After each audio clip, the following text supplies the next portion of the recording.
personally, no, medyo positive naman ako ngayon. Huwag lang makikialam si Presidente.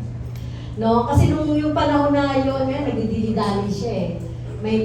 Maraming mga distraction, no? Maraming mga barriers na mismo ang Presidente Marcos yung kumbaga pumutumpas doon sa Kongreso kung ano yung gagawin. Kaya nga tumagal yan, ano?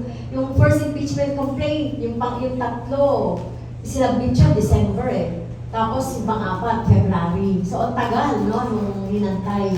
So, kung no December pa lang ay talagang magiging malinaw na, no, yung approach, no, positively para mag-go na itong impeachment kay Sara. Sana magtuloy-tuloy itong trial doon sa Senate. So, tinitignan pa rin naman natin yung bilang kung sakaling makarating ito sa Senado. Kasi kagaya sinabi natin, numbers game ito.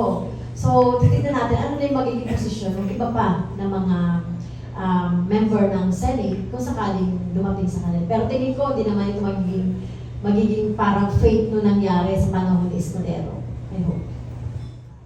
Alam mo, unprecedented, tama yung sinabi mo. At kailangan ng maturity ng mga Pilipino rin para mas seize ang moment na ito. Na nasa kamay nila, no? Yung pagkakataon para isulong yung impeachment complaint at isulong yung iba pang mga kapamaraanan para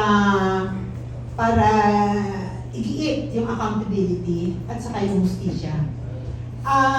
Siyempre, meron din silang role doon sa pag-pressure doon sa kanilang mga representante, doon sa Senado, na na gawin ang nararapat, which is impeach both si Presidente at saka yung Vice Presidente. Meron naman kasing meron din naman kasing paraan kung paano mag-gobyerno sa susunod na yugto, no, ng ating kasaysayan. Kaya huwag tingnan na unusual ay mali o hindi na pwedeng gawin. No? Pwede natin gawin at dapat kayanin natin ang gawin itong ganitong malaking pagbabago sa ating bulok na bulok. No? Ang lalim-lalim na ng kabulukan ng ating politika.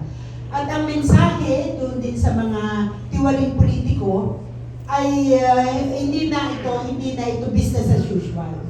Dahil matured na ang ating mga mamamayan na kaya silang palitan.